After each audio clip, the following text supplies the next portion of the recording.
Our boy Taishi is currently staring down a massive dragon, and the craziest part is, the monster actually finds him interesting. But even though he is completely outmatched, he refuses to run away, because he made a promise to find his little buddy, Puron, and he intends to keep it. So armed with absolutely nothing but a stick, he charges straight at the giant beast. The dragon actually respects the courage, deciding to reward his bravery with a glorious fiery death. Taishi collapses to the dirt, immediately realizing just how out of his depth he really is. He curses his own weakness as the overwhelming heat closes in around him. And then, a massive pillar of destructive energy completely obliterates the area. Suddenly, the scene shifts to a peaceful memory of young Taishi playing in the sun with a cute little yellow slime. This is Puron, the exact same creature he was just risking his life to find. Back then, he promised they would stay together forever. But life has a funny way of ruining promises, especially when the adults get involved. Left completely devastated in the rain, young Taishi clings to Puron like his life depends on it. And eventually, the little slime is left all alone in a dark, barren wasteland. Taishi's voice echoes an apology for leaving him behind,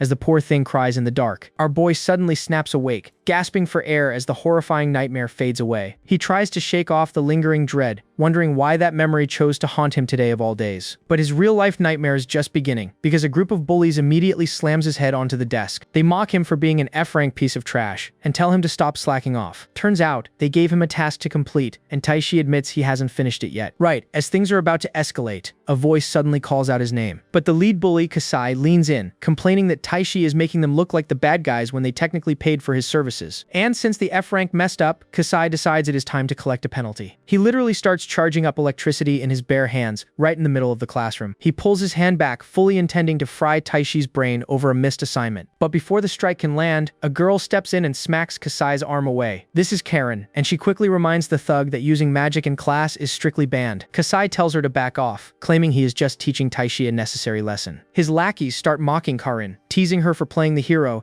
and asking if she forgot about some guy named Shota. Kasai's fragile ego immediately cracks, and he threatens to kill them both if they are secretly dating. He flexes his C-rank status to intimidate her, but Karen stands her ground, reminding him that her D-rank doesn't mean she is scared. Before the spark plug can actually start a fight, a heavy book slams onto the desk at the front of the room. The teacher has arrived, instantly killing the tension and ordering everyone back to their seats. Kasai begrudgingly steps away, clearly not finished with this. He gives them both one last death glare, promising that he will remember this little stunt. Taishi just closes his eyes, completely exhausted by the fact that this is his normal everyday life. With the class finally settled down, the teacher kicks off the morning lecture. Today's topic is the history of dungeons, and he starts by asking if anyone knows exactly when they first appeared. The room goes dead silent, which is exactly the answer the teacher expected, since the records are a complete mystery. He explains that several decades ago, dungeons, magic, and monsters just suddenly popped into existence on Earth. While it caused massive chaos, it also sparked a new industrial revolution built entirely around dungeon materials. Now, humanity's ultimate goal is to conquer every single dungeon and reshape the world using their resources. But the teacher leaves off on a dramatic note, asking if these dungeons are humanity's destiny or a curse. That exact word makes Taishi freeze in his seat, because he clearly remembers a woman's voice telling him that a specific meeting was both a fate and a curse. He tries to brush it off, wondering why his past keeps creeping up on him today. Meanwhile, the teacher reminds the students that they are at a prestigious high school meant to produce top-tier hunters. One naive kid immediately speaks up with what he thinks is a genius career shortcut. Taishi gets a bad feeling the second the words SS rank dungeon come out of the kid's mouth. The clueless student asks if they can just walk straight into a top-tier dungeon, kill some monsters, and instantly become S-rank hunters. The rest of the class starts agreeing, actually thinking this sounds like a totally viable plan. The teacher just stares at them, his expression dropping into dead serious disappointment. He explains that an SS rank dungeon isn't a playground. It is a literal nightmare filled with dragons and apex predators. It is a top-level anomaly, shrouded in absolute secrecy that has never once been conquered. He warns the class that lower-ranked hunters would be wiped from existence before they even got close to the entrance. The students finally shut up, realizing they were grossly underestimating the danger. The teacher goes on a rant, calling them arrogant brats and asking if anyone here has ever actually been inside an SS-ranked dungeon. But then, a single hand slowly raises into the air. The entire classroom goes perfectly still as everyone turns to see who just volunteered. And our boy Taishi just casually looks up and asks if going there as a kid counts. Karen is completely stunned that the quiet kid just said something so insane. Kasai just narrows his eyes, instantly assuming this is some kind of pathetic joke. The teacher actually sighs, telling Taishi he must be confusing a deadly dungeon with a field trip with his mom. The entire class bursts into laughter, mocking him since he can't even cast basic F-rank magic. They figure he is just making up lies to sound cool, knowing there is no way he could ever prove it. But Taishi refuses to back down, slamming his hand on the desk to shut them up. He looks his classmates dead in the eye and insists he really did go to an SS rank dungeon. Karin just looks at him with pity, clearly worried that the bullying has finally made him snap. Realizing nobody is going to believe him, Taishi quietly sits back down. But Kasai is glaring daggers at him, already plotting how to use this against him. Later that day, classes finally come to an end. Taishi's mind drifts back to those peaceful days playing with Puron before everything went wrong. He sits alone on a bench outside, completely lost in his own regrets. He quietly mutters Puron's name, wondering if his little buddy is still out there waiting for him. Suddenly, Karen sits down right next to him, surprised to find him all alone. She asks if he is doing all right after the classroom disaster, but Taishi just brushes it off. He admits he was just getting lost in those childhood memories he mentioned earlier. But before they can actually have a real conversation, Kasai and his goons crash the party. The bully steps right in front of them, looking way too smug for a guy who just got shut down by a teacher. One of the lackeys grabs Taishi, and while Karin demands they leave him alone, Taishi suddenly decides to make a deal. They shove a camcorder into his chest, demanding he bring back a photo from the inside of the SS rank dungeon. Kasai smirks, claiming that if Taishi is telling the truth, getting photographic evidence should be easy. Karen tries to step in and threaten them with a teacher, but Taishi interrupts her, telling Kasai to make a promise. Our boy looks him dead in the eye and says if he gets the photo, Kasai has to leave Karen alone forever. Karen tells him he doesn't have to do this, but Taishi just smiles, thanking her for always having his back. He admits that he actually has his own personal reason for needing to go back to that place anyway. He flashes her, a reassuring smile, claiming he is just doing this to help a friend. Kasai absolutely loves this, agreeing to the terms right on the spot. But he adds one tiny condition. If Taishi fails, he belongs to Kasai for the rest of his life. Fast forward a bit, and our boy is already pedaling his bike straight toward a literal death trap. He rides deep into the mountains, following the exact same path he took all those years ago. He finally hits the brakes as the terrain gets too rough to ride on. And there it is, the massive, gaping maw of the uncleared SS rank dungeon. Taishi stares up at the entrance, mentally preparing himself for what is waiting inside. He swallows his fear, knowing this is the only way to keep his promise to Puron and protect Karin. Ignoring the giant warning sign, he takes a deep breath and steps into the absolute darkness. The inside is damp, quiet, and completely isolated from the outside world. He powers on the camcorder,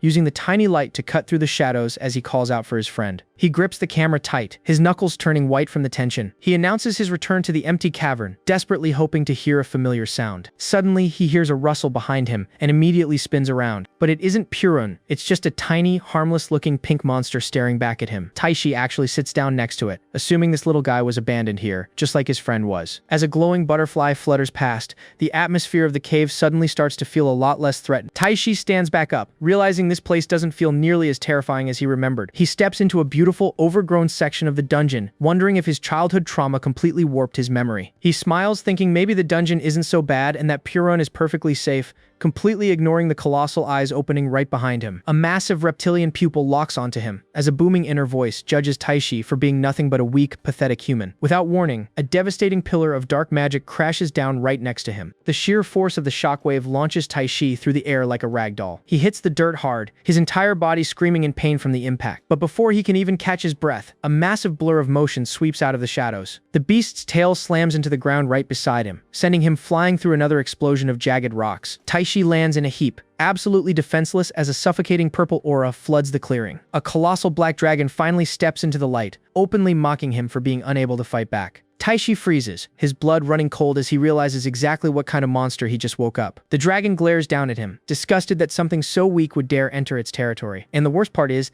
the camcorder Taishi needed to prove himself was dropped during the attack. The dragon casually stomps its massive claw down, crushing the camera into tiny pieces. With his only hope for proof completely destroyed, the dragon leans in and roars, asking what our boy plans to do now. The camera lies shattered on the ground, taking all of Taishi's proof with it. The dragon's voice echoes in his head, mocking him for being nothing but weak, worthless trash. That word hits him harder than the dragon's attack ever could, because it reminds him of every single time Kasai and his goons shoved his face into a desk. But instead of breaking, Taishi tightens his grip on the stick, finally declaring his real name. The giant dragon actually flinches, completely caught off guard by the sudden shift in his aura. Taishi looks the apex predator dead in the eye and promises that he is the one hunting today. The beast throws its head back and laughs, genuinely entertained by this tiny human's arrogance. But Taishi refuses to back down, fully committed to his suicidal bluff. He screams out that he is not leaving this dungeon until he finds Puron, and with absolutely zero hesitation, he charges straight at the SS rank monster. But bravery doesn't block physical damage, and the dragon instantly swats him like a fly. The impact sends him skidding across the dirt, completely destroying whatever momentum he just built. He gasps for air on the ground as the dragon casually insults his his foolish attempt. But the beast decides to reward his courage anyway, charging up a blindingly hot ball of fire to finish the job. Taishi clenches his jaw, watching his fiery death approach and cursing his own weakness one last time. The devastating blast completely engulfs the area as Taishi whispers a final apology to his lost friend. He throws his arms up, bracing for the absolute end. The blinding light completely washes over the clearing, but when the dust settles, Taishi realizes he isn't burned to a crisp. He slowly lowers his arms, completely untouched by the attack. He opens his eyes, trying to comprehend how he is still breathing. And then he sees the massive dragon slumped into the dirt, completely knocked out cold. Taishi is absolutely flabbergasted, having no idea what just saved his life. But then he hears the quiet sound of footsteps approaching from the shadows. Before he can spot the savior, a tiny yellow slime suddenly bounces right onto the dragon's face. The little guy glares down at the massive beast, looking furiously protective of his human. Taishi stares in absolute disbelief, realizing that this is Purin. Seeing his childhood friend immediately triggers a memory of the very first time they met. Back then, Purin was just a lifeless model on display, showcasing an F-rank slime. Taishi was on a family trip to an amusement park, dragged along by his excited parents. They were rushing to catch the big fantasy parade, filled with music and dancing performers. The whole place was packed with crowds enjoying the magical atmosphere. Young Taishi was having the time of his life cheering alongside his mom and dad. He watched in awe as a beautiful princess float rolled by, and standing right on top of it was a familiar-looking little witch. But the whimsical mood shifted the second the monster march began. A giant animatronic buffalo stomped down the street surrounded by knights. Taishi completely panicked, hiding behind his mom's leg and begging to see literally anything else. But the mechanical beast suddenly reared back and let out a massive roar. That was the final straw for the terrified kid. Without even thinking, he broke away from his parents and bolted into the crowd. He just wanted to get as far away from the scary monsters as possible. He was running so blindly that he slammed right into the little witch girl. She hit the ground, but still tried to warn him about how dangerous it was to run in a crowd. But Taishi was too scared to listen, tossing a quick apology over his shoulder as he kept fleeing. The little girl just watched him disappear, thoroughly confused by the whole interaction. Taishi sprinted away from the theme park entirely, letting his fear completely take over. He wandered deep into the surrounding woods, cursing the fact that monsters even existed. He kicked a rock in frustration, hating himself for being such a massive coward. But his little tantrum quickly faded when he realized something worse. He looked around the dense trees and realized he was completely lost. Panic set in immediately as he started crying out for his mom and dad. To make matters worse, the sky suddenly went dark, and rain started pouring down. He huddled under some bushes, completely alone and absolutely terrified. But just as the rain started getting heavier, something caught his eye. He looked over and spotted a dark cave hidden in the side of the mountain. Figuring it was his only option, he decided to wait out the storm inside. He slowly approached the entrance, shivering as the rain drenched his clothes. But as he stared into the pitch-black cavern, his fear of monsters came creeping right back, seeking shelter from the rain. Young Taishi steps into a dark cave, realizing it actually feels kind of mystical inside. He looks around, letting his guard down for just a second. But as he wanders deeper into the cavern, he spots something glowing in the dark. Sitting perfectly still on the cave floor is a tiny, trembling yellow slime. Taishi is amazed to see a real-life slime in the wild, completely forgetting his fear as he steps closer. But his curiosity is instantly shattered when a massive king buffalo steps out of the shadows. Our boy freezes, his entire body locking up in pure terror. He recognizes the high-ranking beast immediately and has no idea what it is doing in a random cave. Survival instinct kicks in, and Taishi realizes he needs to get out of there fast before he becomes a snack. But right as he turns to leave, the little slime lets out a pathetic, lonely purr. Taishi forces himself to walk away, trying to ignore the guilt tearing at his chest. He silently apologizes to the creature, convincing himself that he is just too weak to play hero. Meanwhile, the starving buffalo sets its sights directly on the helpless little monster. Taishi bolts toward the exit, desperate to escape the nightmare. But suddenly, his feet just stop moving. He looks back into the darkness, unable to shake off a specific memory from earlier that day. He remembers seeing a model of a slime at the amusement park. The plaque explicitly stated that slimes are extremely timid creatures that get lonely easily. Taishi clenches his fist, hating himself for even thinking about leaving it behind to die. The king buffalo unhinges its jaw, ready to swallow the slime whole. But right before the jaws snap shut, Taishi dives in and scoops the little guy out of harm's way. The buffalo stares in absolute confusion, shocked that a weak little human just stole its meal. Taishi introduces himself, completely baffled as to why a tiny slime would try picking a fight with a giant boss monster. He holds the trembling creature tight, admitting that they are both just a couple of weak, scaredy cats. And since they can't fight, Taishi decides their only option is to run. He turns on his heels and sprints for the cave exit as fast as his little legs can carry him. Even as they escape the cavern, he admits he still isn't entirely sure why he risked his life for a random slime. But holding the poor thing out in the freezing rain, he knows he couldn't just leave it to die. He asks the slime for its name, and it happily replies with a bunch of cute little Purin sounds. So Taishi officially names him Purun, making their little friendship official. He promises they will be together forever and swears to make a formal hunter contract with him one day. Unfortunately, reality hits hard when his parents catch him and immediately shut the idea down. Since Taishi isn't legally allowed to form a contract yet, they force him to return the monster. His parents scold him, telling him he has to learn that some things just aren't allowed. So with a broken heart, crying, Taishi carries his new best friend all the way back to the forest. He gently sets Purun down near the entrance of the cave, absolutely hating himself for this. Knowing the slime must be starving, he offers him a small piece of bread from his pocket. It is the only thing he has left to give, and Purun happily munches away. Taishi apologizes one last time, cursing his own weakness for tearing them apart. But Purun doesn't look mad. He just gives Taishi the biggest, brightest smile, bawling his eyes out. Taishi promises to get stronger and come back for him no matter what. That bright little smile is the last memory Taishi has of his friend. Because, right before he turned away, he saw a look of true loneliness flash across Purun's face. To make matters worse, Taishi eventually found out that the random cave was actually an uncleared SS rank dungeon. He spent the next 6 years desperate to get stronger, but without any special talent, he just became a punching bag for bullies. But back in the present day, it turns out Taishi wasn't the only one who changed, because the tiny little slime he left behind is now strong enough to knock out an SS rank dragon. Taishi scoops Purun into his arms, crying tears of joy and apologizing for taking 6 years to return. Purun looks absolutely thrilled, showing off a fierce little battle scar to prove how tough he has gotten. Taishi stares at the unconscious dragon, finally putting the pieces together. He realizes Purun has become an absolute powerhouse,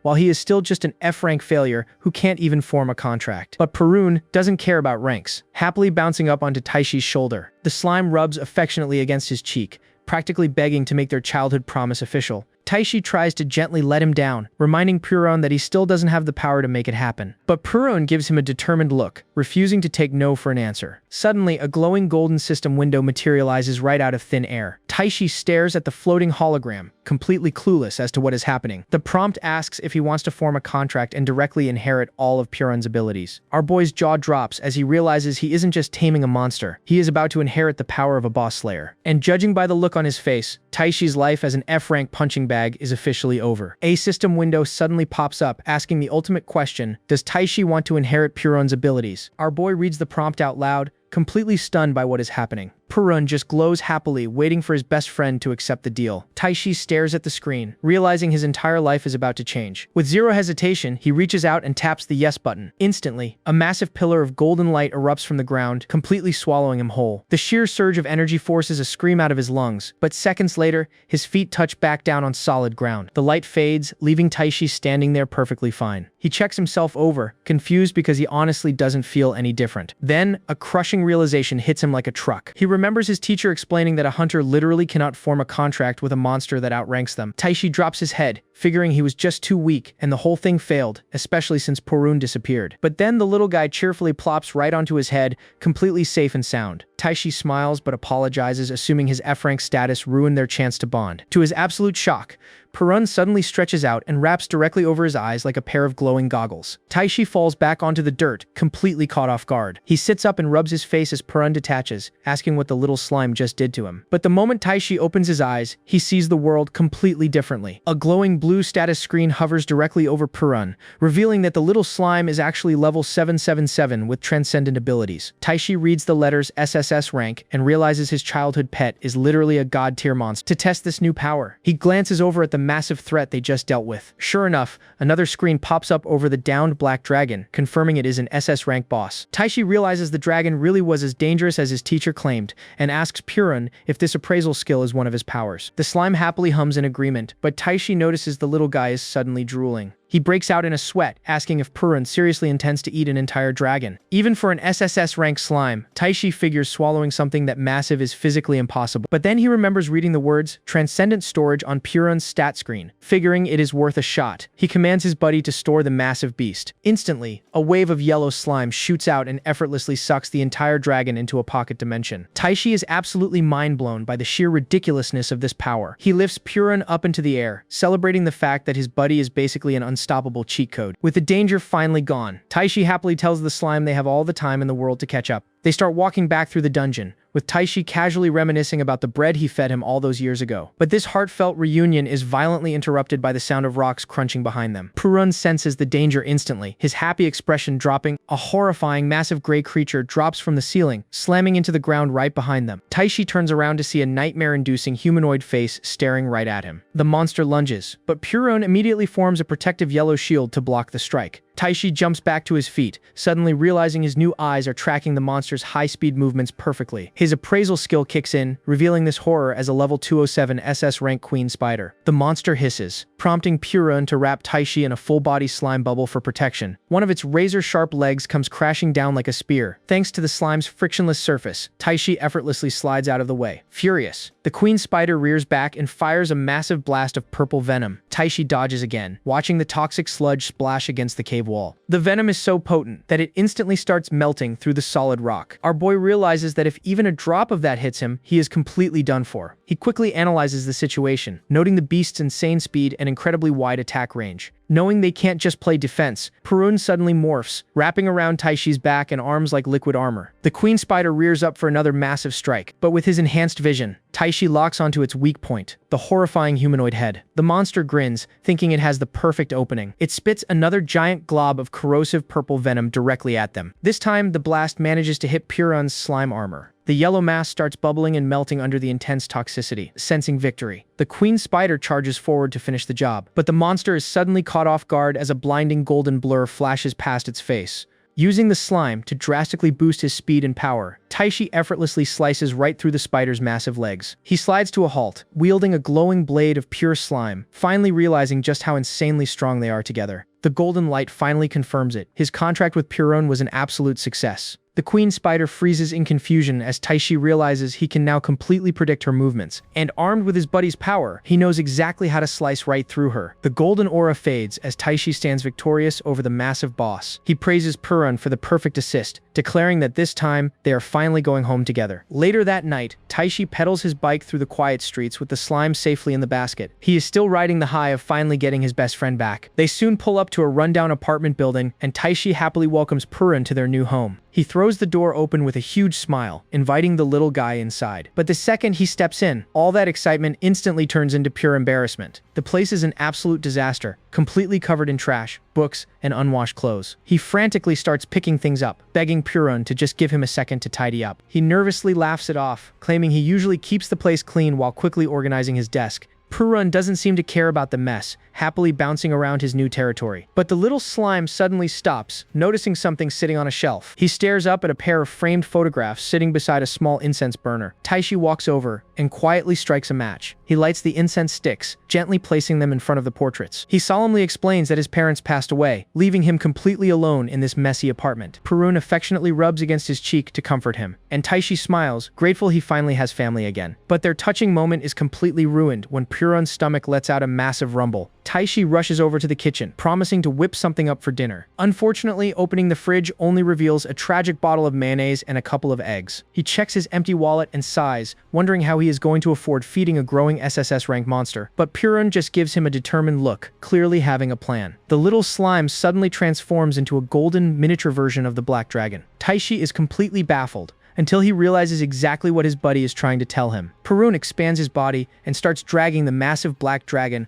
right out of his pocket dimension. Taishi is absolutely thrilled by the genius idea. He realizes that since monster meat is a highly valuable ingredient, they can just eat the boss they killed earlier. He leans in and asks his buddy how to get the rest of the meat out of his dimensional storage. Assuming it works like a video game command, Taishi casually says the words, "Release storage." It is a terrible mistake, because the entire colossal dragon bursts out of the void, completely crashing through the outside of the building. Taishi frantically calls off the command, begging Purun to just slice off a small piece of the tail instead of destroying their home. A perfectly cut, massive chunk of premium dragon steak drops onto the floor. Taishi stares at the massive slab, promising to do his best to cook it properly. He carries it into the kitchen, confidently assuming that frying up dragon is just like cooking chicken. He readies his knife, debating whether he should grill or steam the legendary meat. With a swift motion, he brings the blade down as hard as he can, but the meat is so dense that the knife violently ricochets off, launching straight into the ceiling. Taishi just stares at the handle sticking out above him, completely stunned. He sweats nervously, suddenly remembering that normal kitchen knives don't exactly work on high-ranking monster armor. He looks back at his buddy, gaining a whole new level of respect for how easily Purun defeated that absolute unit. But seeing the poor slime pancaked against the floor, Taishi still wonders what in the world he went through to get so strong. Realizing he is useless with a knife, Taishi politely asks his god-tier pet to prep the meat for him instead. A few hours later, the delicious smell of cooked monster wafts out of their apartment. Taishi sets down a massive feast, completely filling the table with high-class dragon cuisine. He proudly tells Purun to dig in, kindly adding that he doesn't have to finish it all in one sitting. Purun's eyes practically turn to stars at the sight of the roasted meat. But right as Taishi claps his hands to eat, Purun launches slime tentacles at every single dish on the table. He instantly inhales the entire feast in one giant gulp, leaving Taishi screaming in horror. Taishi frantically scolds his buddy,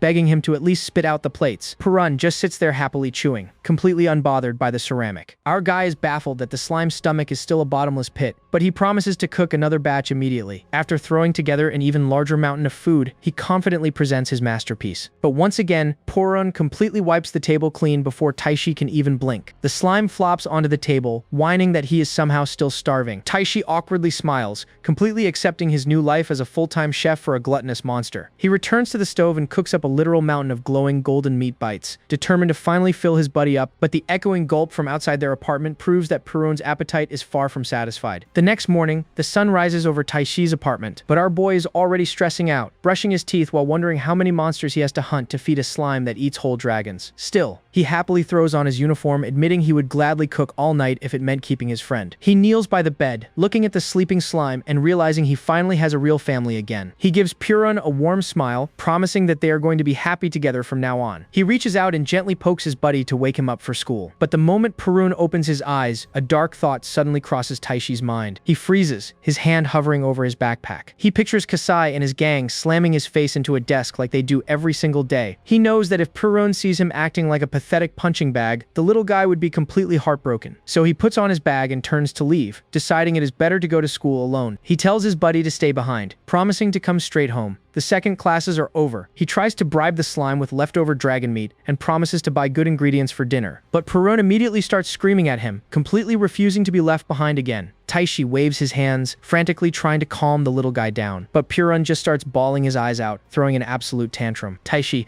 physically cannot handle the tears, instantly caving and agreeing to take him along. A little while later, Taishi arrives at the gates of his prestigious high school. He walks through the courtyard, feeling a lot more confident than usual. He whispers to his backpack, reminding Purun of their promise to stay completely hidden until they get home. But before he can even make it inside, someone violently grabs him from behind. It is Kasai and his lackeys, and they are here to collect on their little bet. They forcefully throw Taishi onto the concrete, making sure he knows his place. Kasai glares down at him, clearly excited to ruin our boy's day. He smirks, asking Taishi if he had fun exploring that SS rank dungeon yesterday. Taishi stays on the ground, thinking back to the incredible reunion he had with Purun. He looks up and completely derails Kasai's ego, genuinely thanking the bully for making him so happy. He stands up and sincerely thanks Shota Kasai for sending him to that cave. The gang is totally thrown off, expecting him to be crying and begging for mercy, annoyed by the confidence. Kasai holds out his hand and demands to see the video evidence. Taishi stands in front of them, completely silent. A flashback suddenly hits him of the dragon's massive claw coming down. He perfectly visualizes the camcorder being crushed into a million pieces. And the color completely drains from his face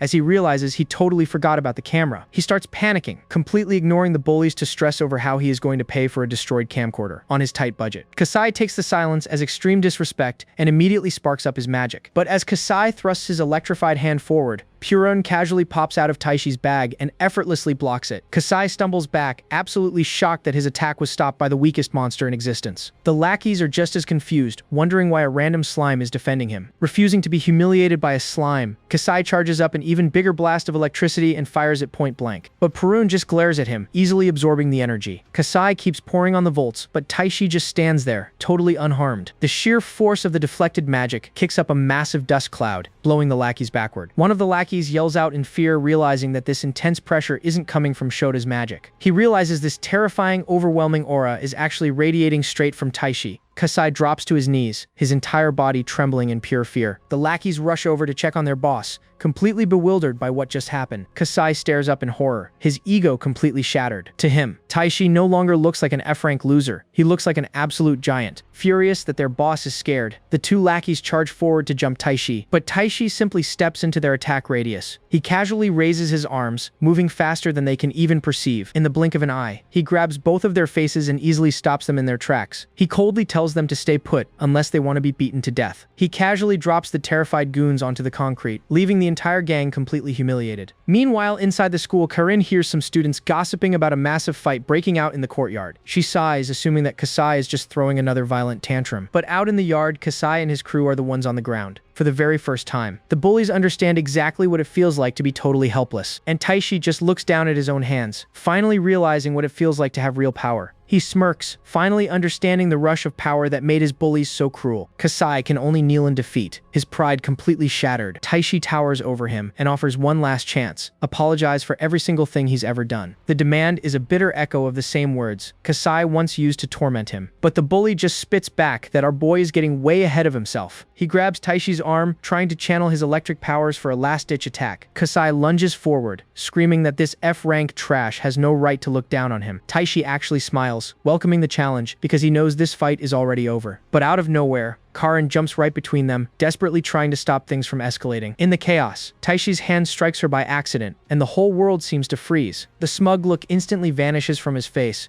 replaced with pure shock. Karin stumbles back, clutching her arm, as Kasai watches in disbelief. Purun zips out of the bag, sensing that something has gone terribly wrong. The slime instantly wraps around Kasai, neutralizing him before he can take advantage of the situation. The bully hits the ground, completely immobilized by the surprisingly strong monster. But Taishi can't even hear Karin calling his name. She pleads with him to stop, begging him not to become the same kind of monster that used to bully him. She even insists he's a kind person, ignoring the bleeding gash on her own arm. Taishi stares at his own hands, absolutely horrified by what he just did. As the other students whisper in shock, he realizes he's become the very thing he hated. With Purun on his shoulder, the hard truth hits him. The second he got power, he started enjoying the violence. He immediately apologizes and tells her to get to an infirmary, but she insists she's fine. But Kasai isn't done, screaming that he's going to kill every single one of them. And that threat pushes Taishi over the edge. With a dead cold expression, he utters a single chilling word: seal. Instantly, ethereal chains of golden light wrap around Kasai's body. The bully collapses to his knees, feeling all of his magical power being ripped away from him. His goons can only stare in horror, seeing the energy drain from their boss's hands. Taishi calmly informs him that his power is now sealed and he won't be able to do anything. He then turns to the entire group and leaves them with a final warning. If Kasai ever wants the seal broken, he has to come find him. The bully can only stare at his powerless hands, completely and utterly broken. With the threat finally neutralized, Taishi calmly tears off a piece of his own uniform sleeve. Karin points out what he's doing, but he just tells her it's okay because he won't be needing a uniform anymore. With a look of grim determination, he announces that he is quitting school today. He gives her one last thank you before turning his back on the life he once knew. The scene shifts, leaving the rainy schoolyard behind. A short time later, Taishi is in the school office, officially filing his withdrawal paperwork. The administrator processes the request without a second thought.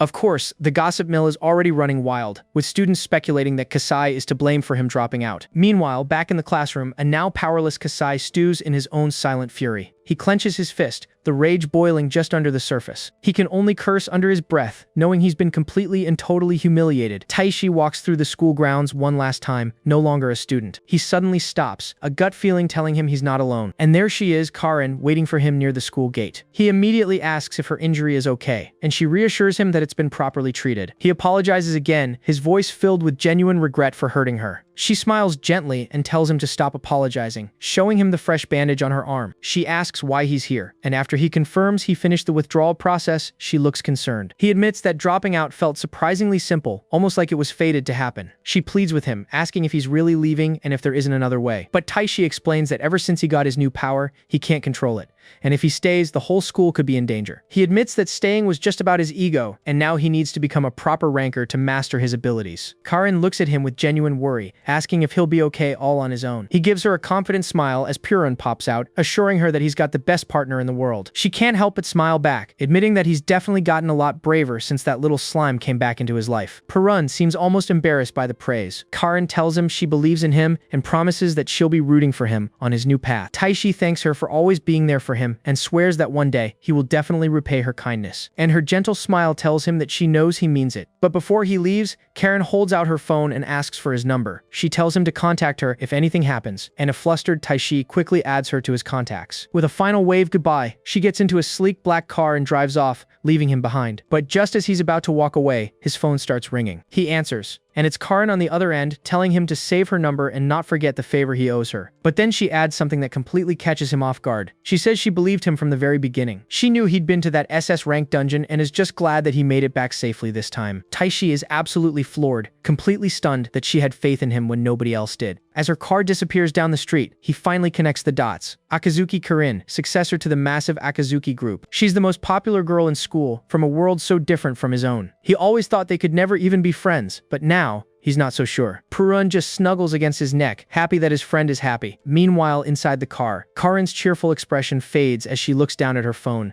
The mood shifts entirely as she makes a serious call. She asks her father how her mother is doing, her voice filled with quiet concern. Her dad tries to reassure her, telling her not to worry, but something feels off. She hangs up, her face clouded with a sadness she'd hidden from everyone. Looks like even the most popular girl in school has her own silent battles to fight. Back on the street, Taishi tells Purun they need a new plan for their life. He's not a student anymore, so he needs a job to cover their living costs. But right on cue, Purun's stomach lets out a massive growl. He laughs, asking his buddy if he's hungry, and decides it's time for a celebration meal. He checks his bank account, and while it's not a lot, it's more than enough to treat them to something good. Purun is absolutely thrilled. They walk into a high-end restaurant, and the chef immediately welcomes them. Taishi confidently asks for a table for two, adding that they eat a lot. Yeah, that's the understatement of the century. The chef smiles, leading them into a private dining area. A little while later, that same chef is taping a closed sign to the door completely sold out of every last ingredient. Taishi walks out feeling great, happy that his best friend finally got a full meal. But when he checks his phone, his heart sinks.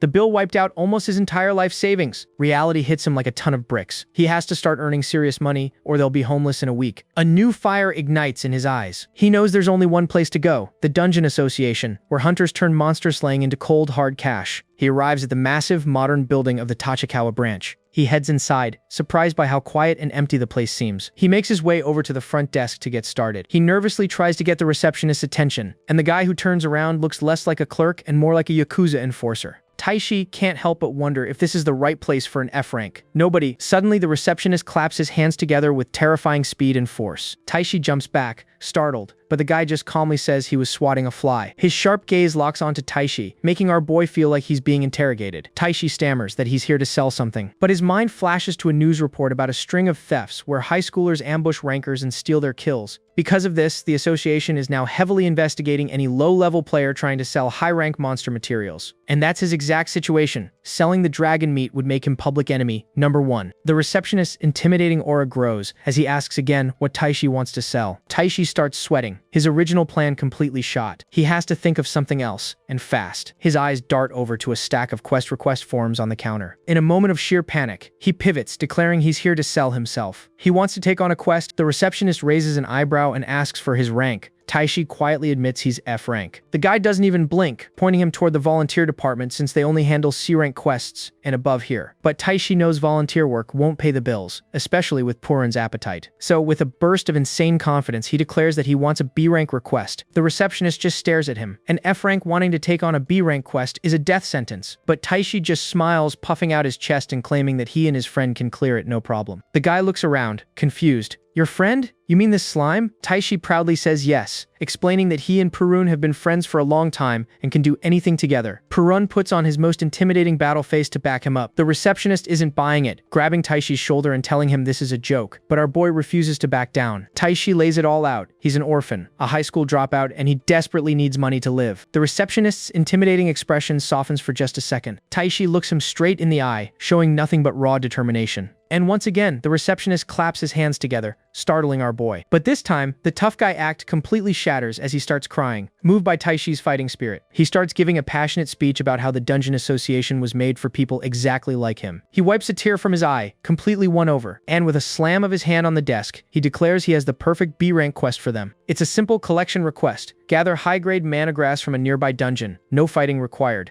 The quest form details the reward 4,000 yen per bottle for an ingredient used in high-level mana potions. Taishi does the math in his head and realizes one good haul could cover their living expenses for months. The receptionist sweetens the deal even more, offering a map that marks safe locations with fewer monsters. Taishi bows deeply, thanking him for the incredible kindness. The man introduces himself as Takahara Koichi and tells Taishi to call him if he needs anything. As our boy leaves, he and Purun share a confident glance, ready for their first official job. Takahara watches them go, genuinely intrigued by the F-rank kid and his slime. Soon enough, Taishi arrives at the lush, overgrown entrance of the B-rank dungeon. He pulls out the map Takahara gave him, noting all the marked safe zones. He comments on how useful it is, explaining that dungeons are split into safe, dangerous, and unknown zones. With this map, finding the mana grass should be a breeze. He comes across a unique glowing flower, a special plant that only grows inside dungeons. He notes how useful it is, since channeling magic into it makes it glow like a natural flashlight. He figures a B-rank dungeon must be full of all kinds of interesting plants, but he stays focused on the mission. He activates his appraisal skill, scanning the area for his target. But his search is suddenly interrupted by a terrified scream from above. He spins around, trying to find the source of the noise. Before he can react, a person comes crashing down from the treetops, right towards him. He calls out for Purun, who springs into action. The slime shoots forward like a yellow bullet, and in the nick of time, Purun expands into a gooey cushion, catching the falling person safely. Taishi rushes over as the person gets their bearings. He asks if they're okay, wondering what a girl was doing just randomly falling out of a tree. The person thanks him for the save, but as they look up, Taishi realizes it's a guy. Our boy is thoroughly confused, asking the stranger what he was even doing up there. The guy holds up a magic stone, explaining that he climbed the tree to grab it. Taishi points out that magic stones are everywhere, and the mana grass is the real prize here. The stranger casually explains that he's a NEET, so he comes here when no one's around because everyone else is busy hunting for the grass. Taishi is just baffled that a NEET would go to these lengths for a cheap magic stone. But as thanks for the save, the guy offers to show him a place where he can get tons of them. He corrects him, saying they're looking for mana grass, but the stranger just smiles and says he knows just the place. Taishi's eyes light up, asking if there's really a lot growing there since he needs at least 10 to clear the quest. The guy scoffs, telling him the place he knows has hundreds. That's all Taishi needs to hear. He immediately asks to be taken there. The NEET explains that he overheard people talking about a cave in the dungeon's unknown domain that's filled with rare plants. Taishi is ready to bolt, but the guy stops him, clarifying he was talking about the forest around the cave, not the cave itself. The guy warns him that going inside is a terrible idea, filled with strong monsters that could kill him. But Taishi just flashes a confident smile, saying that if that's the case, they'll be perfectly fine. He grabs the stranger's arm, telling Nito-san that they're going right now. Much to the guy's confusion, the stranger leads them to a beautiful but ominous-looking part of the forest. They push through some thick bushes and find the dark, foreboding entrance to the cave. The NEET immediately tries to back out, saying it's too dangerous, but Taishi just calmly tells Purun to get ready. The slime floats off his shoulder, glowing with power. A beam of light shoots from Purun, striking the mouth of the cave. The attack doesn't seem to do anything, but it reveals the entrance is completely open. Suddenly, a strange, unsettling sound echoes from the darkness within. But Taishi ignores the obvious warning sign and tells Nito-san they're heading in. They take their first steps into the pitch-black cavern. The NEET immediately starts to panic, saying he can't breathe and that this place isn't meant for him. And a second later, he lets out a blood-curdling scream. The scream came from the NEET, who's pointing at a dead C-rank bubble, salamander on the ground. He starts panicking, thinking that if this thing is dead, something much scarier must be lurking nearby. But as they walk deeper into the cave, they realize it wasn't just one monster. There's a whole trail of dead monsters leading them forward, and Taishi just calmly says they're being guided. Suddenly, the entire cave starts to shake, and rocks begin falling from the ceiling. A massive glowing yellow eye cracks open in the cave wall, and a terrifying roar echoes through the cavern. The NEET recognizes it instantly, a B-rank stone golem. The creature pulls itself free from the stone, towering over them. It smashes its fist down, and Taishi dives in to push the NEET out of the way just in time. Our boy wonders how this thing was hiding when Purun scouted ahead. He tells his new friend to find a safe spot while he handles this. The NEET screams at him to run, but Taishi knows that's not an option. In a narrow cave like this, there's no escape. So he plants his feet and decides to break through head-on. As the golem's massive stone fist comes crashing down, Taishi calls for Purun. And from the darkness behind the golem, two giant, glowing golden eyes appear. A massive beam of yellow energy slams into the golem's side, completely obliterating it. Taishi lands on the ground, cushioned by a thin layer of slime. The B-rank monster crumbles into a pile of rocks, defeated in a single hit. The NEET can only watch in absolute terror as Taishi floats gently to the ground. He rushes over, asking if Taishi is okay. Our boy just gives him a cool smile and thanks Purun for the save. The NEET is completely mind-blown, unable to process how they one-shotted a B-rank boss. He demands to know who Taishi really is. Taishi just casually says his new friend seems to know a lot about monsters, almost like a top-ranker himself. The guy starts stammering, clearly hiding something. He breaks down crying, admitting that as a NEET, you have to know about monsters to survive. Before he can launch into his whole life story, Taishi's attention is grabbed by something else. He spots a massive field of rare plants and completely ignores the ongoing emotional breakdown to investigate. His appraisal skill kicks in, and the NEET is shocked to see Perun's real stats. SSS rank, level 777. The guy can't believe it, calling Taishi insanely lucky, but our boy corrects him. This isn't luck, it's the power of friendship. He explains that their bond is what made Perun so strong, and that's why he's going to try his hardest too. The NEET is so moved by their story that he starts cheering them on, completely inspired. But Perun suddenly gets a serious look on his face. He's found something important deeper in the cave. The slime leads them through the field of glowing plants to a small passage hidden behind a large boulder. And what they find is a gold mine, a massive cavern filled with literally thousands of mana grass plants. They both just collapse into the field of glowing herbs, realizing they have more than enough to set them up for a year. Taishi opens his backpack, ready to harvest, but after picking just enough to clear the quest, he zips it up and says they're ready to go. The NEET is confused, asking why he wouldn't take more when it's worth a fortune. Taishi explains that while he needs the money, the mana grass is a vital part of the dungeon's ecosystem, and they can't let greed take over. He tells his friend to take what he needs and leave the rest. The NEET just stares at him, completely touched by his thoughtfulness. He starts cheering again, vowing to learn from Taishi's example. But right as he's about to ask Taishi to form a team, a monstrous boar appears out of nowhere. The massive beast crashes through the cave wall, its red eyes locked on them. Taishi screams out his friend's name, but it's too late. The monster stands over them, its sheer size blocking out all the light. Taishi reaches out a hand, but there's nothing he can do. The beast's eyes narrow, sensing a threat. Suddenly, it's blasted from behind by an invisible force. Beams of yellow light pierce through its tough hide, sending it reeling. The massive monster collapses, and Taishi is thrown back by the shockwave. He lands on his feet, flexing his hand and realizing that power came from him. The NEET is suddenly spat out,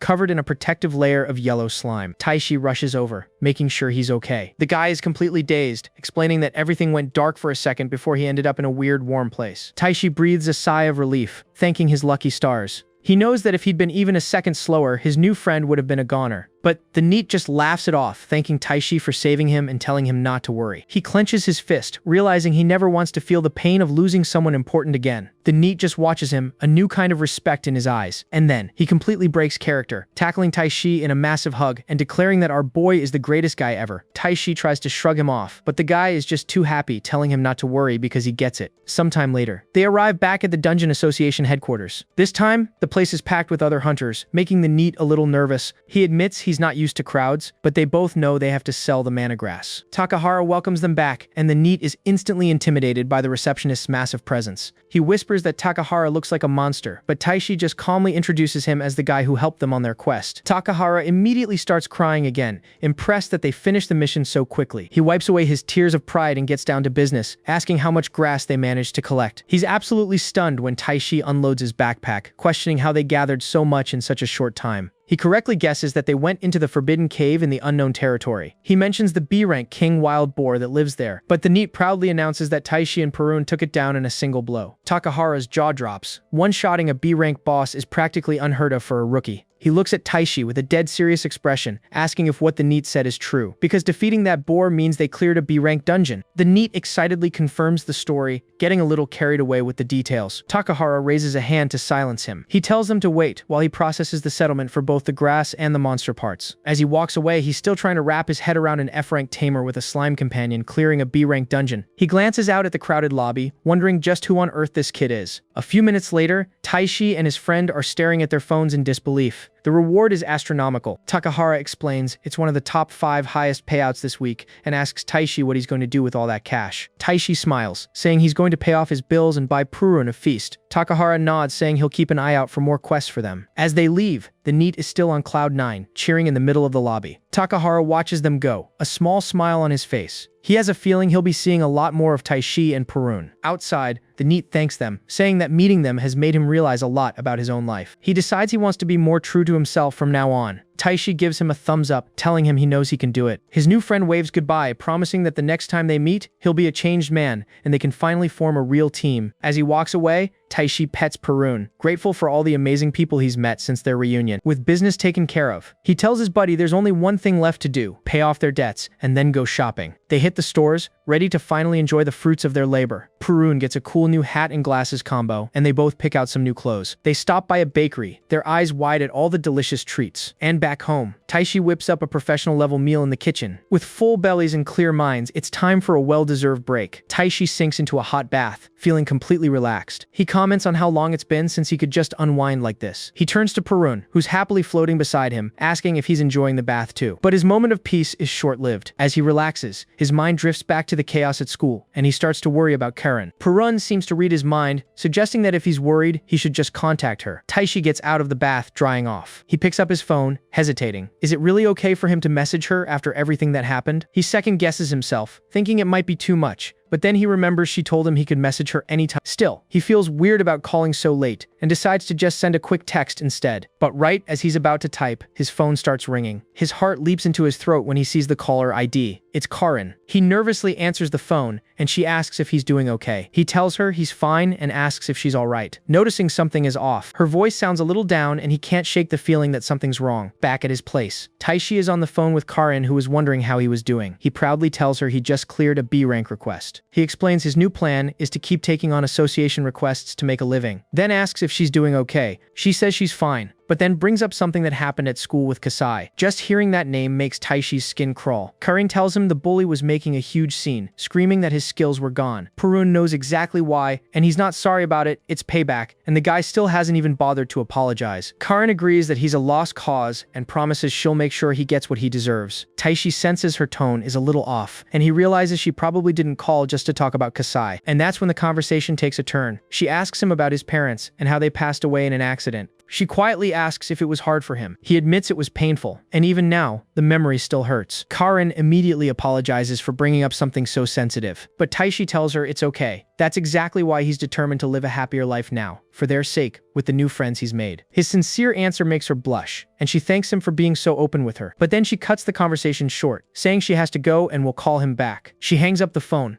and we see she's not at home. She's sitting by a hospital bed watching over someone. Back in his room, Taishi hangs up, a deep sense of unease settling over him. He turns to Purun, saying he felt it too. Something was definitely wrong with Akizuki. Purun shares his worry. Taishi wants to help her, but he's not sure what he can do or if he's just imagining things. Just as he's lost in thought, his phone starts buzzing again. He picks it up, but it's not Karen calling back. The call summons him back to the one place he never wanted to see again, his old high school.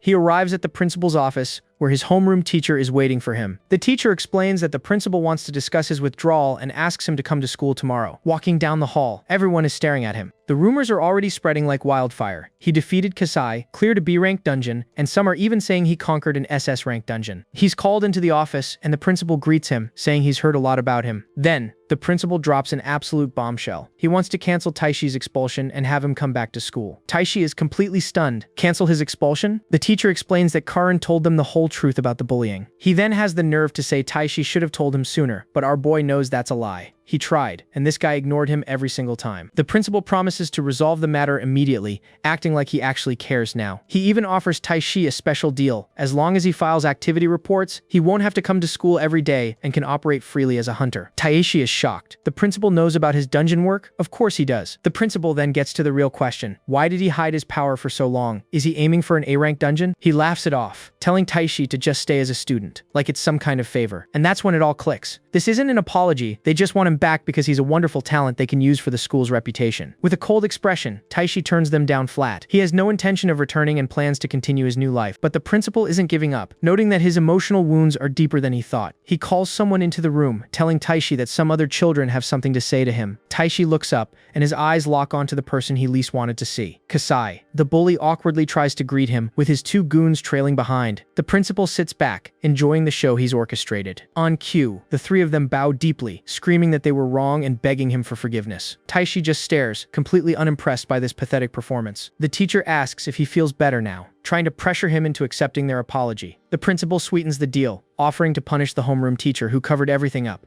and says that if Taishi comes back, they can build the kind of school he wants. All he has to do is be the pride of the school. It's a pretty tempting offer. Taishi actually considers it. This could be his chance to finally have the school life he always dreamed of. But then he feels something. He looks down at Purun, and his little buddy is radiating pure, murderous intent. The slime sees these people for what they are, no different from the monsters they fight in dungeons. That snaps Taishi back to reality. He pats Purun and calmly tells the principal, "I will consider it." He stands up to leave, and the teacher tries to stop him, desperate to keep their new prize. But the principal just scoffs, letting him walk away for now. Kasai clenches his teeth in pure frustration, cursing Taishi under his breath. As our boy walks through the empty school hallways, he focuses on his friend. He gently holds Purun, telling him to calm down, because it's all okay now. He apologizes to Purun, admitting that coming back to school made him realize he still had some lingering feelings about the place. But suddenly, a familiar voice calls his name, and it's Karin, running towards him. He's surprised to see her, and she looks genuinely happy to catch him before he leaves. They find a quiet spot outside to talk. Taishi thanks her for telling the principal the truth, but she just brushes it off, saying she only did what was right. She then asks why he doesn't seem happy that his expulsion was cancelled. He confesses that he's not sure if going back is the right path for him anymore. But then she gets a little closer and says something that completely catches him off guard. She wants to spend her school life with him. Our boy's brain completely short-circuits. Is this a confession? He tries to keep his cool, but his internal monologue is a complete disaster. He's struggling to process the idea that she might see him as someone special. But just as he's about to respond, her phone buzzes, and her entire expression changes. He calls out her name, but she just gets up and sprints away without a word. He's left sitting there, completely baffled. He tries to call after her again, but she's already gone. Knowing something is seriously wrong, he grabs his bag and takes off after her. He follows her all the way to a hospital. He sees a bunch of security guards outside a specific room and wonders if some celebrity is here. Then he sees her, standing with a well-dressed man who seems to be her father. And then, his heart sinks as Karen collapses to her knees, crying out for her mom. Taishi watches in shock, finally understanding why she was so upset on the phone. A moment later, the man who was with her sits down next to him, confirming that he's in the same class as Karin. Taishi tells him he's already left school, and the man just nods. Our boy recognizes him immediately. It's Kazuma Akizuki, chairman of the Akizuki Group, a man he's only ever seen on the news. The chairman thanks Taishi for being a good friend to his daughter, admitting that he's been a bad father who neglected his family for work. But Taishi quickly corrects him, saying Karin is a kind person who always takes care of her friends,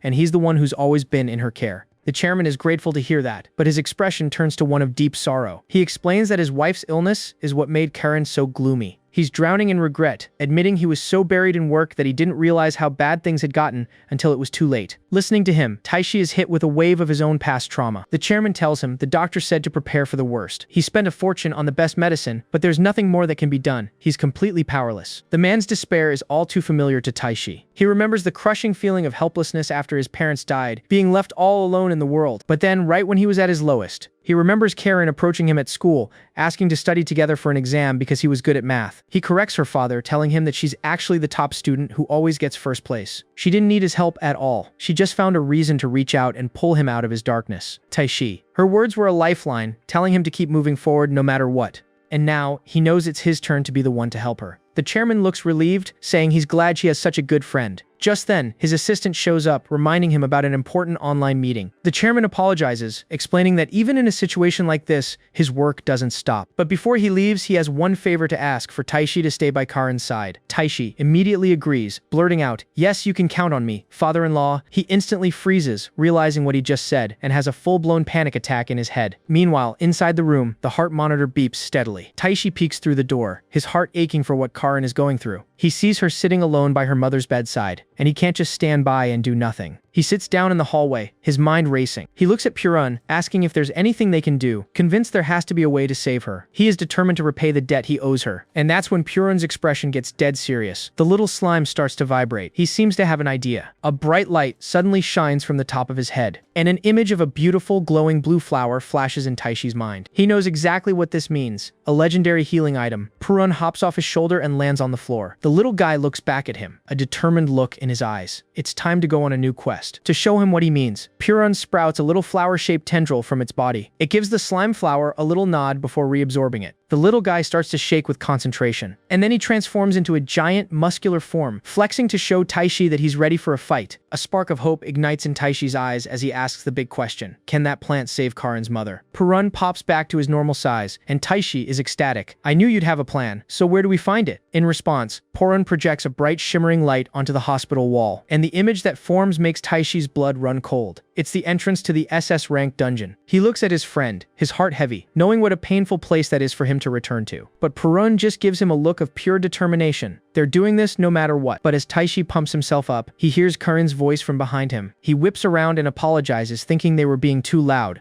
but she just says she's grateful he's here. She tells him it's getting late and he should go, but he insists on staying until her father gets back. Nice save. His quiet support seems to give her a small bit of strength. He asks if she's okay, and she puts on a brave face, saying she believes her mom will pull through. He agrees, deciding it's best not to mention the legendary flower just yet and give her false hope. Instead, he brings up the promise he made to her on the day he left school. The promise that one day he would repay her for all her kindness. He tells her that no matter what happens, she absolutely cannot give up. His words hit her hard, a glimmer of hope in the middle of her despair. And for a moment, they just stand there, silently vowing to get through this together. Later that night, Taishi is back home, but not for long. He knows that if they want that flower, they have to venture deep into the SS rank dungeon. It's going to take a while, so he packs enough supplies for an overnight stay. With his bag ready, he takes a deep breath. There's no time to waste. He and Puron have to get moving. They travel through the dark woods, with Puron lighting the way. He arrives at the dungeon's entrance, a place that still haunts his nightmares. The dark, gaping maw of the cave looks just as terrifying as he remembers. He steels himself for what's to come. Puron wraps him in a protective golden barrier, and they step inside. The scene flashes back to his first time here. With blonde hair, he faces off against a hulking lizard man. He unleashes a punch, glowing with holy light. But the monster is too strong, and he's sent flying. Before he can recover, a goblin ambushes him from behind. The club smashes into his head, and his entire body dissolves into a puddle of golden goo, just like Puron. The goblin stares in complete confusion, wondering where its victim went. But the goo reforms, lashing out and destroying the goblin in an instant. He lands solidly on his feet, his body crackling with a strange new power.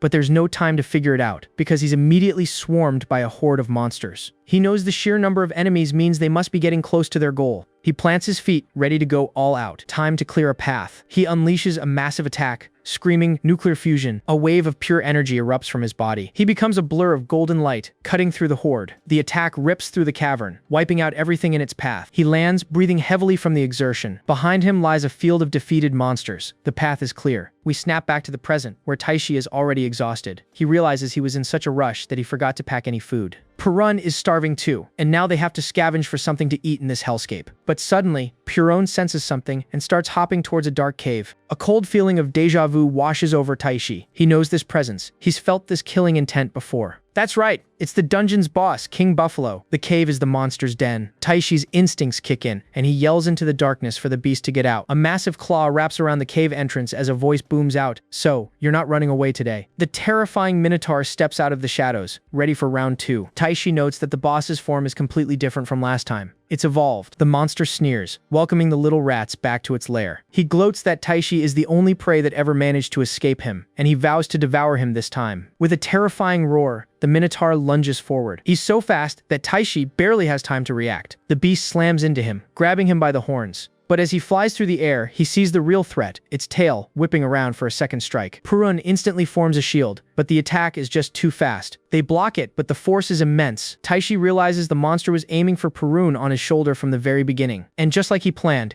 King Buffalo opens its massive jaws and swallows the slime whole. The monster gloats that once the slime is gone, the human will be easy pickings. He immediately launches an attack on the now defenseless Taishi. The blow sends our boy flying backwards, but as he hits the ground, his eyes snap open with pure determination. From the spot where he landed, a massive cushion of slime expands, catching him safely. He tells the monster he's wrong. There's nothing in this world that can separate him and Puron. The Minotaur just laughs, calling him a rat and saying that in the end, he's just prey. He promises to devour Taishi's soul and all. But Taishi has had enough. He's tired of these monsters always getting in his way. He clenches his fist, a golden aura erupting around him. He unleashes a massive blast of holy energy that slams directly into the beast's face. The Minotaur stumbles back, bleeding from its mouth, defeated in a single blow. But as his hair fades back to brown, the adrenaline wears off. He's completely exhausted and starving. But before he can even catch his breath, he senses a dark, malevolent presence from the monster's corpse. A demonic purple aura explodes from the Minotaur's body as it vows to kill them both. Its body begins to transform, bones jutting out as it grows to a monstrous size. Taishi can only watch in horror as the ground shakes. The beast is now even bigger and more terrifying than before. With another ear-splitting roar, the true form of King Buffalo reveals itself. Its hand, now covered in a bony armor, flexes with immense power. It brings its massive claw down, aiming to crush Taishi where he stands. Taishi dodges at the last second, the ground shattering where he just stood. The monster roars in frustration, angry that he keeps dodging. Taishi knows he can't keep this up forever. A flashback shows him as a child, running for his life from the same monster. But now, things are different. He's not running anymore. The beast roars that it will swallow him whole. But Taishi has a plan. For this monster, he has a special treat. One blow is all he'll need. He begins to gather energy, floating into the air as lightning crackles around him. He unleashes his ultimate attack, Thunder of Judgment. The monster doesn't even have time to react. A massive pillar of divine light slams down from the heavens, engulfing it completely. The holy energy courses through its body, tearing it apart from the inside out. The once mighty dungeon boss is reduced to a scorched, lifeless husk. Taishi lands, not even breaking a sweat. But the monster isn't quite dead yet. With its last breath, it tries to grab him one last time. But a single powerful kick to the head is all it takes to finish the job. He stands over the defeated boss, a look of contempt on his face. He leaps back, gathering energy once more. With a final "see ya," he utters a single word, seal. A massive explosion of dark energy erupts from the monster's body as it's completely erased from existence. The power he just used leaves him drained. He collapses to the ground, completely spent. The only thought on his mind now is food. He's starving. Sometime later, they've set up a small camp, and they're roasting a massive leg of some monster over the fire. The smell is intoxicating, and they can't wait to dig in. But Perun is feeling a little down. He spots some mushrooms nearby and decides to investigate. But his moment of peace is ruined when he sees Perun happily munching on some random mushrooms. He immediately scolds him, telling him he can't just eat strange things he finds in a dungeon. He uses his appraisal skill, and his heart stops.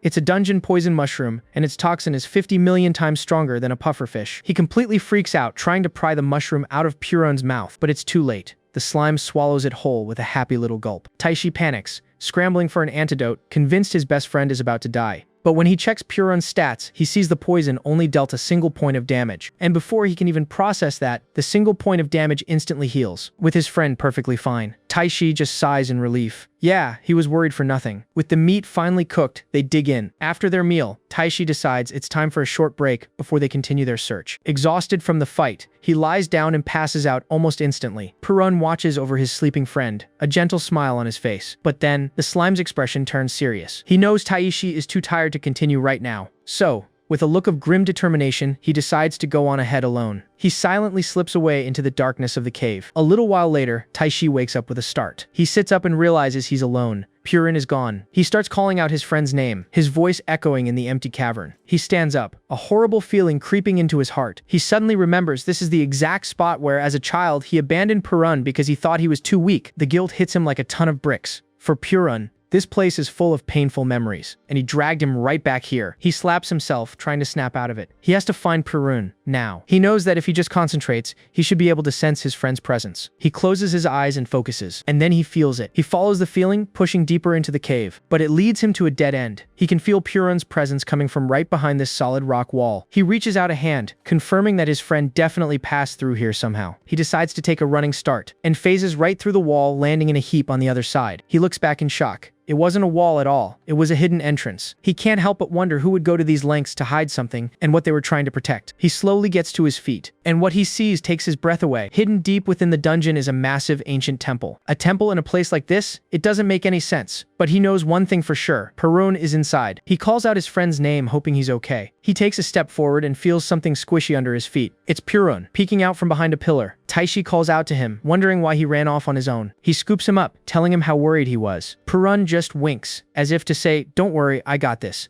And then, he presents his prize, the legendary blue flower. Taishi stares in awe. He actually found it. He uses his appraisal skill, and the description confirms it. Flower that cures all illnesses. He lifts them both into the air, cheering. Purun actually did it. With this, they can finally heal Karin's mother. But his celebration is cut short. He realizes how incredibly dangerous it was for Purun to go alone. He holds his friend close and scolds him, telling him to never do that again and that he can rely on him too. Purun seems to understand, looking a little bit guilty. We then see what really happened. As Purun approached the flower, he wasn't alone. A mysterious horned woman appeared, greeting him like an old acquaintance. She walks towards him, asking if his life with the humans is really so great. And then her tone turns sinister. She accuses him of coming here to steal from her, the goddess of the dungeon, but Purun isn't intimidated in the slightest. The goddess just laughs, mocking him for using all of his incredible power just to help some insignificant. The goddess tells him she can't just hand over a flower this precious. Purun isn't taking no for an answer, and she mockingly asks if he's planning to take it by force. She stares him down, challenging him. "You think you can?" Oh, he can. Purun is ready to throw down right here, right now. The goddess holds her smug expression for a beat, but Purun doesn't even flinch, and then her entire demeanor changes as she bursts out laughing,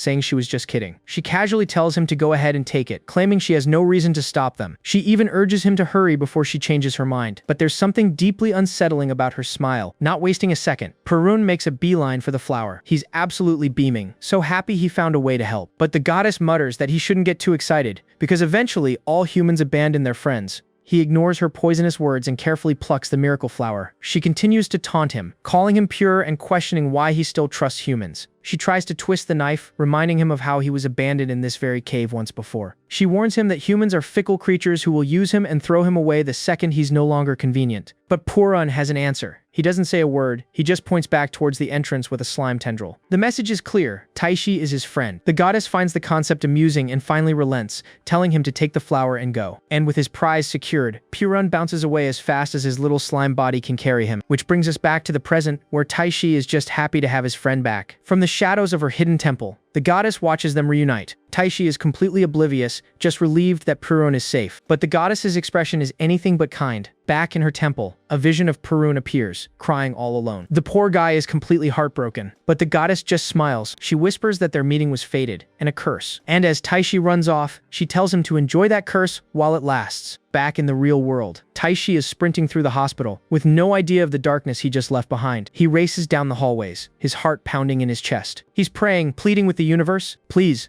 let me make it in time. He rounds the final corner to Karen's mother's room, and then he sees her. She's standing alone in the hallway, completely still. Her shoulders are slumped and tears are streaming down her face. His heart plummets. No, there's no way. The whole world seems to warp and stretch as the horrible realization crashes down on him. He was too late. He stands there completely frozen, the life-saving flower feeling impossibly heavy in his hand. Karen is completely lost in her grief. Her world has just ended, and he was seconds away from saving it. The sight is a brutal gut punch, because he's lived this moment before. He remembers being a boy waiting outside a surgery room, praying for a miracle that never came. Back in the present, Karen finally looks up and sees him. He stammers, asking what happened to her mother. She tells him she's in critical condition, but there's still a chance. There's still hope. And in that exact moment, a piercing, soul-shattering beep echoes from the room. The heart monitor flatlines. The sound hangs in the air, an undeniable sentence of death. Karen screams "Mom" and runs into the room. Taishi can only watch, paralyzed by the horror unfolding in front of him. Inside, Karen's mother lies perfectly still. The doctors and nurses rush in, but it's too late. Her father can only watch,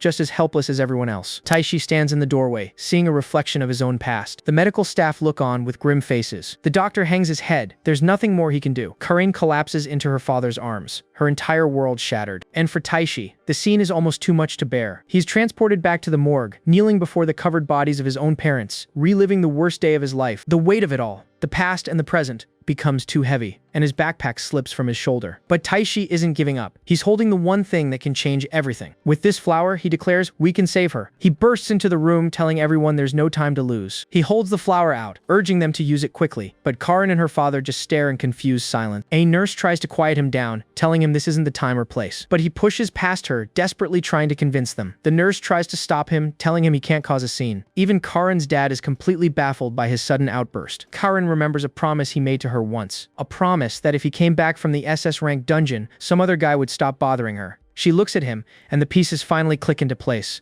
I believed you from the start, she says. I knew you really went to an SS rank dungeon. The unwavering faith in her eyes is all the confirmation he needs. She looks at him, her heart filled with a new kind of hope. Please wait, she says, stopping the nurse from pushing him out. She turns to the medical staff and begs them to believe her friend. She bows deeply, pleading with the doctor to use the flower on her mom. Please, she cries. Please save my mom. But the doctor is skeptical. He can't just administer an untested flower from a dungeon without knowing if it's safe. That's when her father steps in. He tells the doctor he'll take full responsibility as her guardian. The doctor is hesitant, but the look in the chairman's eyes is absolute. And just then, the heart monitor starts beeping again. She's slipping away, and fast. They don't have a choice. After administering the flower, the doctor gives his orders. They have to check her vitals every 30 minutes and call him if anything changes. A while later, the chairman anxiously asks for an update. The doctor delivers the impossible news. Her vitals have stabilized, and she's out of immediate danger. He cautions that they need more tests to be sure. But the situation is looking positive. Inside the room, Corinne watches over her sleeping mother, overwhelmed with gratitude. Outside, her father thanks Taishi, his voice choked with emotion. Taishi is just glad he could help. The chairman admits that what Taishi did was incredibly dangerous, and if it had gone wrong, he could have been carrying a lifetime of guilt. I'm truly grateful to you, he says. You gave us hope, Taishi. But Taishi just shakes his head, giving all the credit to Purun, who was the one who actually found the flower. The chairman insists he must repay them, but Taishi just stammers not to worry about it, almost calling him father-in-law again. Suddenly, Karin cries out for her mom, and they both rush into the room. And there she is. Karin's mother is sitting up in bed, awake and smiling. The two men can only stare in disbelief. Tears of joy stream down Karin's face. "Thank goodness," she whispers. Her mom apologizes for making her worry, and the whole family is finally reunited. Taishi and Puron watch from the doorway, completely overjoyed that their mission was a success. The doctor is completely speechless. He can only utter one word: miracle. He immediately orders a full examination to understand what just happened. Taishi just smiles. A miracle indeed. He remembers praying for a miracle just like this for his own parents, a prayer that went unanswered. But today, for this family, it really happened. Seeing them together, he knows his work here is done. It's time for them to have their family moment. He and Puron quietly slip away, riding off into the sunset. As he bikes home, a strange feeling washes over him. He's so happy, but he can't help but think that if he had met Puron sooner, maybe, just maybe, he could have saved his parents too. The thought sends him into a spiral, and he starts berating himself. But then, his phone starts ringing. It's a call that's about to change his life all over again. He answers, and it's Karin. She's ecstatic, telling him that while the detailed results aren't in yet, her mother's recovery is nothing short of a miracle. He tells her how happy he is for her, and he knew she'd be okay. She asks where he is, saying her mother wants to thank them both in person. He lies, saying he's on his way home, not wanting to intrude. She sounds a little disappointed, admitting she wanted to talk to him more. He tells her she must be busy and that they can meet up after her mom is discharged. She happily agrees, but before she hangs up, she has one last thing to say. "Thank you," she says, her voice filled with a gratitude so deep it leaves him speechless. He hangs up the phone, a small smile on his face. Akizuki. He quietly thanks her back for believing in him when no one else would. With the good news delivered, the call ends. Back in the hospital room, Karin's mom asks where Taishi went. Karin explains he already left but promised they'd meet up when she's discharged. Though her mom seems a little disappointed, but Karin just smiles, looking at her phone. It's okay. They'll see him again soon. Meanwhile, Taishi is riding home, a huge carefree smile on his face. He tells himself to stop worrying about the past and just be happy about the good news. He decides it's time for a celebration feast with his best buddy. But as he's riding, he comes to a screeching halt. He completely forgot about all the real-life errands he was supposed to run today. First up, he has to pay his late rent. He shows up at his landlady's door, bowing deeply and offering some snacks as an apology. She's a sweet old lady who tells him not to worry about being a little late, but she's more than happy to accept the snacks. Her friendly demeanor vanishes for a second as she gives him a stern warning to let her know in advance next time. Taishi promises he'll be more careful from now on. The landlady just laughs, happy to see him taking responsibility. His next stop is Cafe Smile, his old part-time job. He's here to officially quit. He apologizes to the owner for not telling her sooner, explaining he's taking on a new job. When her husband finds out he's becoming a ranker, he's absolutely thrilled for him. They tell him not to forget about them, even when he gets strong. He thanks them for everything and promises to come by any time. As he walks away, he can hear them talking behind him. The husband is completely confident, saying there's no need to worry about Taishi. Because our boy has a new, reliable family to support him, with his affairs in order, it's time to get some groceries. Back at the hospital, Karin is telling her mom a story. She's recounting the time. Taishi slammed his hands on the desk and yelled at the whole class. She defended him, saying that while he might be odd, he never lies. Her mom comments that she's never heard her talk so much about a friend before. Karin blushes, admitting that just thinking about him makes her happy, and her mom asks her to tell her how they first met. She explains it was at the start of high school, when they ended up in the same class. He was always so gloomy, but she understood why, given what happened to his parents. And since her own mom was in the hospital, she felt a connection to him. In a classroom full of happy students, she felt like they were kindred spirits, both dealing with their own private pain. So, she was the one who decided to talk to him first. She explains that because he acted for her sake. She was a little surprised. She just knew she could trust him. He's a genuinely good person. Her mom smiles, saying she's grateful he saved her life, but she's even more grateful that he can make her precious daughter smile so much. Karin admits he's a little mysterious. He does things completely out of the blue, and sometimes it makes her worry, but he has such a reliable look in his eyes. That's why just thinking about him makes her smile. Her mom gives her some wise advice. The person who can make you laugh is the most important one. Karin jokes that she can't believe her dad could ever make someone laugh. But her mom says that seeing her stubborn, grumpy father be so gentle with her was heartwarming. Karin agrees. Taishi is just like that too. From that moment, her mom says, "I started loving your father." The comment leaves Karin a little flustered. She looks at her mom, connecting the dots. A blush creeps up her face as she realizes what her mom is implying. She tries to deny it, saying they're just friends, but her mom just gives her a knowing smile. She knows exactly what's going on in her daughter's heart. Karin can only stammer, her face beat red. Just then, her dad bursts into the room with a bag of her favorite sushi. He instantly gets embarrassed, realizing he was being a little too enthusiastic, but he quickly recovers, telling them to eat up. Karin has never seen her parents act so happy and carefree before. She excuses herself to get some water, a little overwhelmed by it all. As she fills her cup, she can't help but smile. That really surprised her. She never expected her dad to have such a goofy side to him. But she's so startled that she accidentally spits her water all over his face. He just laughs it off, saying it was actually pretty refreshing. He then hands her the phone, explaining that her mom wanted her to have it, guessing she had someone she wanted to call. Karin takes the phone, her mind immediately jumping to Taishi. Her dad adds that her mom told him that he felt the same way about her back in the day. He starts teasing her, and she gets even more flustered. She clutches the phone to her chest, a determined smile on her face. She calls Taishi and gets right to the point, asking if he's free tomorrow because she has something she needs to tell him. The next day, she waits for him in the park, looking a little nervous. He arrives, waving hello and asking if she was waiting long. She tells him she just got there, but our boy can't help but notice how cute she looks today. She asks where Purun is, and he tells her the little guy is sleeping in his bag. They decide to find a bench and sit down for a bit. They grab some drinks and enjoy the nice weather. For a moment, they just sit in comfortable silence. Taishi winks at her,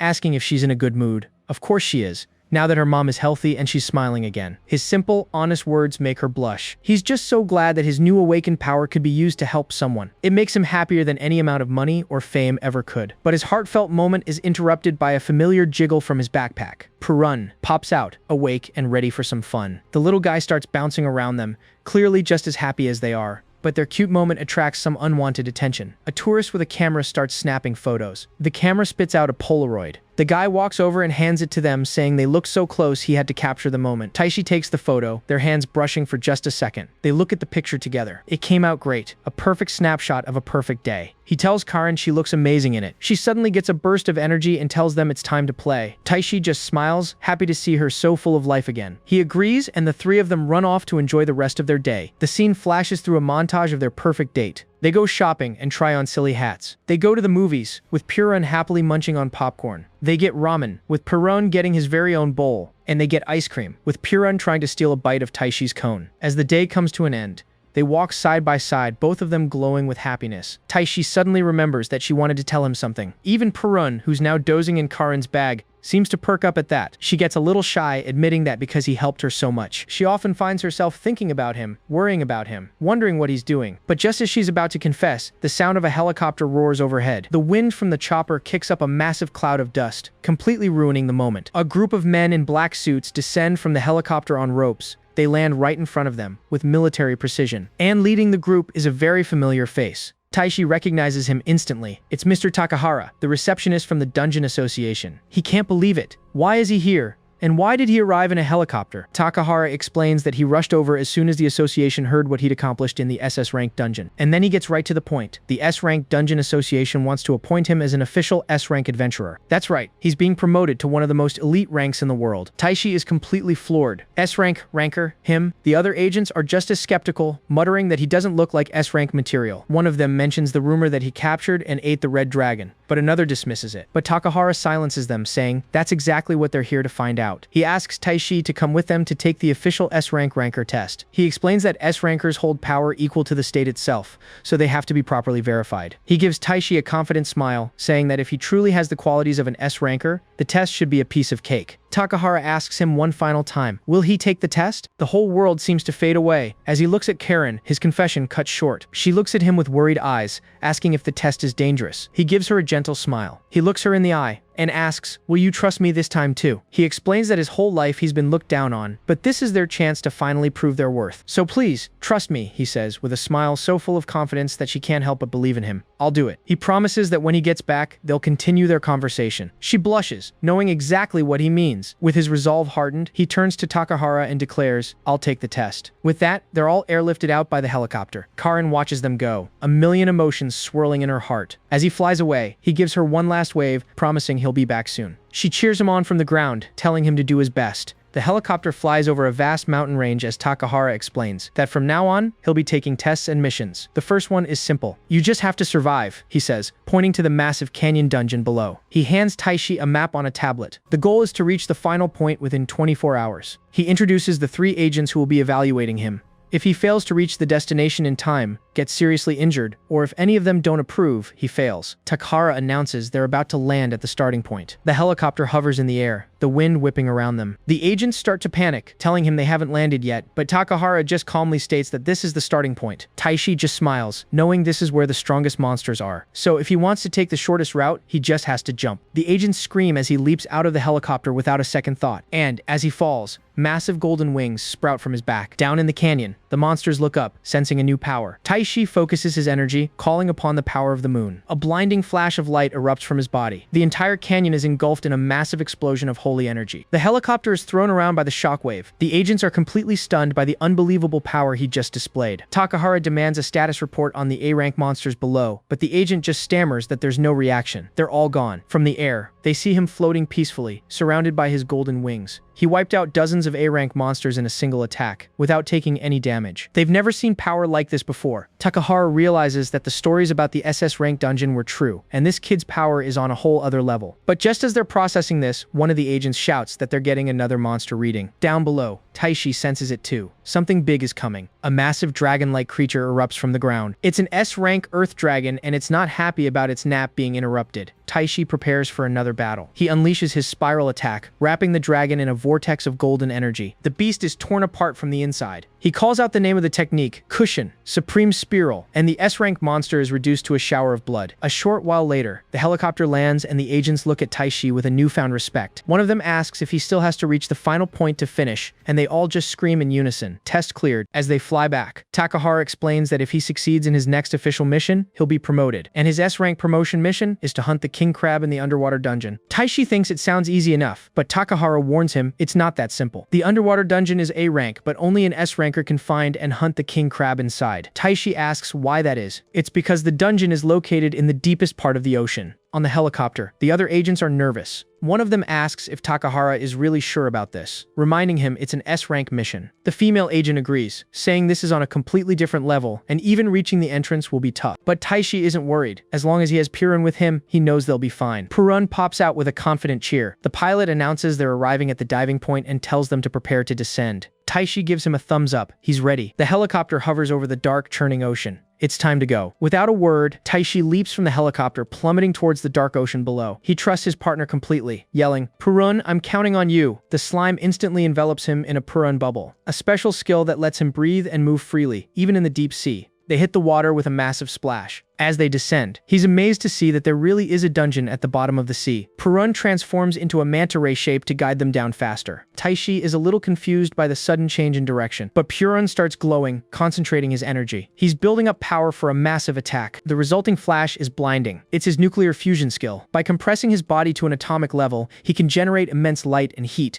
illuminating the entire area. Taishi is blown away by his friend's creative use of his powers. With the path lit, they swim towards the ancient underwater ruins. Purun leads the way through the mysterious corridors. Taishi can't help but be amazed. Everything is so new and mysterious down here. He spots a massive sealed gate up ahead and wonders if that's the real entrance. They swim up to investigate. As they get closer, their bubble pops and they land on a solid platform. It's an entire open-air space, completely defying the logic of being underwater. But something feels off. It's too quiet. He has a bad feeling that something is about to jump out at them. And he's right. Below them, an army of creepy aquatic monsters stirs in the depths. Purun suddenly wraps around him, sensing danger. A swarm of giant leech-like creatures erupts from the water, their massive jaws open wide. Taishi's eyes widen in shock. Purun stretches out, ready to defend his friend. The little slime becomes a spinning vortex of destruction, tearing through the swarm of monsters. Their shredded bodies rain down into the water, the threat neutralized in seconds. Taishi gives him a grateful smile. "Thanks as always, Purun." His buddy gives him a happy little cheer. With the coast clear for now, they continue on, confident they can handle whatever this dungeon throws at them. Purun leads them down a long corridor, getting closer to the boss's room. He effortlessly smacks aside any small fry monsters that get in their way. A beam of pure energy slices through a pair of crab-like creatures, and another is taken out with a simple headbutt. Taishi easily dodges the falling monster parts. He sees the entrance to the boss's room up ahead. He gives Purun a confident look, asking if he's ready. They take their first steps into the final chamber. From the depths of a large pool, a massive, shadowy figure emerges. It's him, the king crab, its menacing red eyes locking onto them. The creature flexes its massive, glowing blue claw. It slams its claw down, preparing for a fight. But then it just stands there, striking a weird pose,